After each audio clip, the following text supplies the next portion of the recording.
प्रिय विद्यार्थियों, नमस्कार।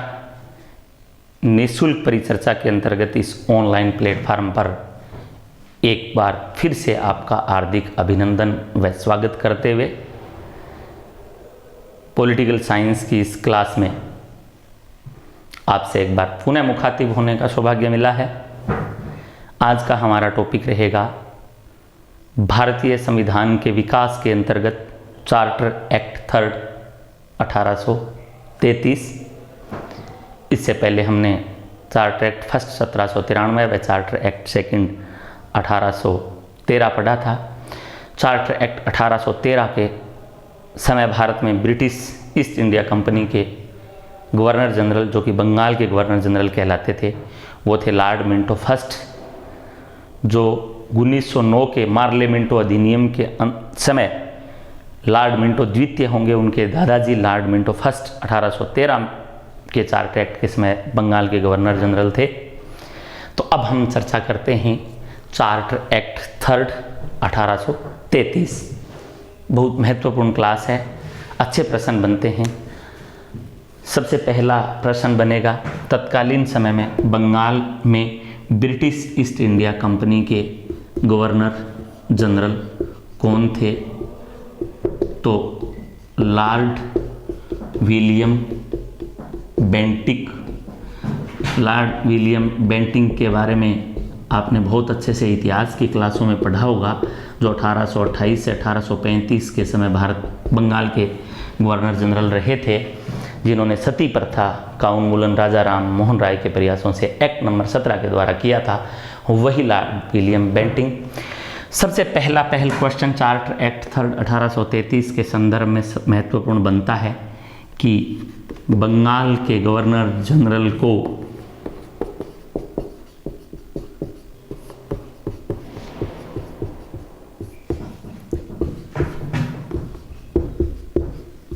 भारत का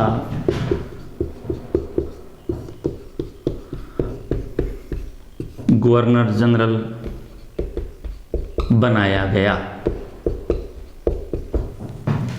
इससे पहले जो गवर्नर जनरल होता था भारत में, उसका पद नाम होता था बंगाल का गवर्नर जनरल, और 1833 के चार्टर एक्ट द्वारा बंगाल के गवर्नर जनरल का पद नाम कर दिया गया, या यूं कहिए इसके कार्यभार में विस्तार करते हुए इसे संपूर्ण भारत का गवर्नर जनरल के नाम से जाना जाने लगा।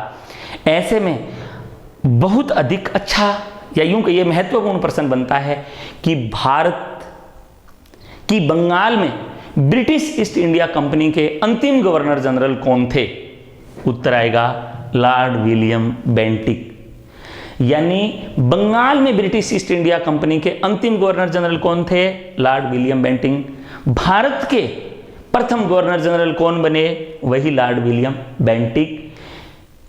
लॉर्ड विलियम बेंटिक ऐसे में बंगाल के गवर्नर जनरल व भारत के गवर्नर जनरल दोनों पदों पर रहने वाले एकमात्र शख्सियत थे, जो कि 1828 से 1833 तक बंगाल के गवर्नर जनरल रहे और 1833 से 1835 तक भारत के गवर्नर जनरल रहे।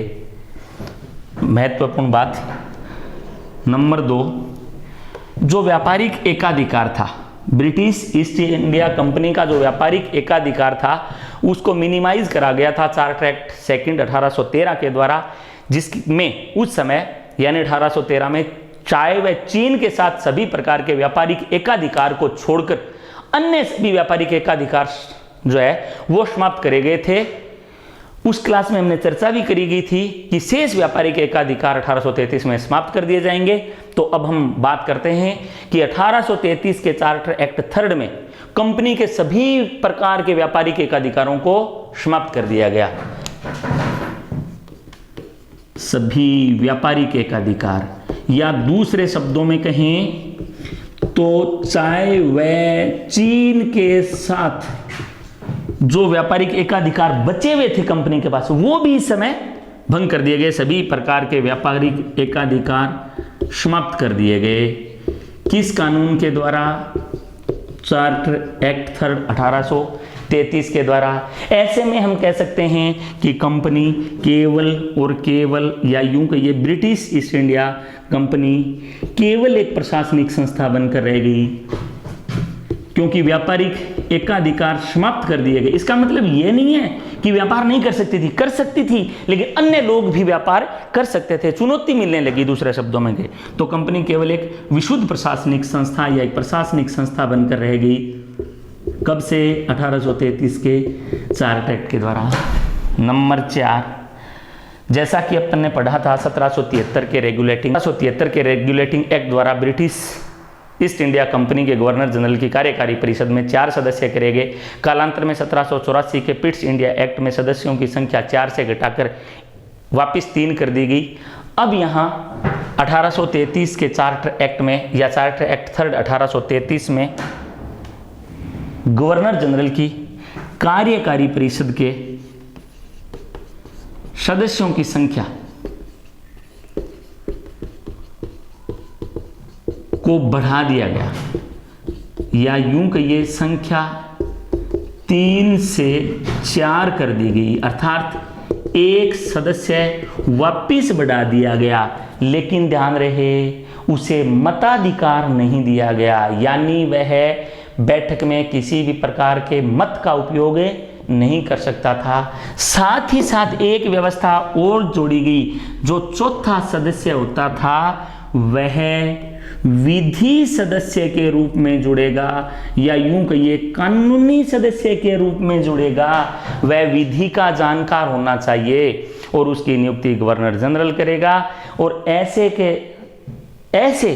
पहले सदस्य के रूप में, या यूं कहिए गवर्नर जनरल की कार्यकारी परिषद के विधि सदस्य के रूप में पहल नियुक्ति किसकी की गई? लॉर्ड मैकाले की गई 1834 में। गवर्नर जनरल की कार्यकारी परिषद के प्रथम विधि सदस्य कौन बने? Lord Macaulay 1834।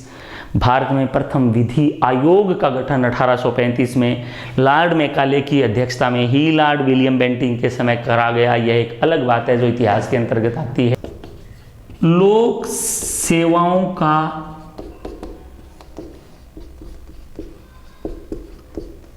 लौकिकीकरण किया गया,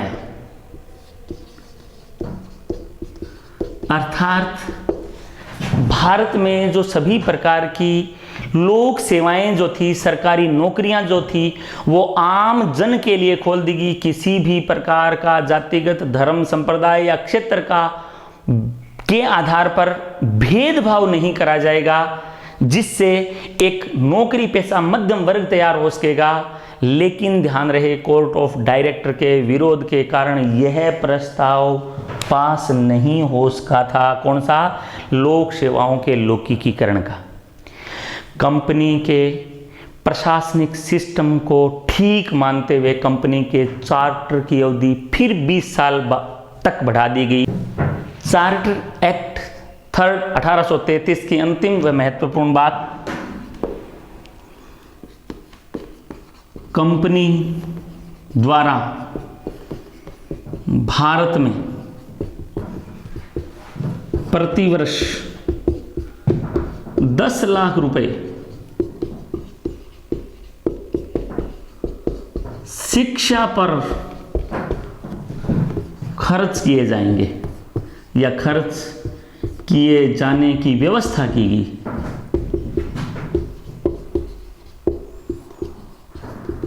किस एक्ट के द्वारा? चार्टर एक्ट 3 1833 के द्वारा। यानी चार्टर एक्ट 2 1813 में ब्रिटिश संसद ने कंपनी के लिए जब व्यवस्था की थी कि भारत में शिक्षा के प्रचार प्रसार हेतु आप सालाना 1 लाख रुपया खर्च करेंगे, उसे बढ़ाकर 1833 के चार्टर एक्ट में कितना कर दिया गया? 10 लाख कर दिया गया।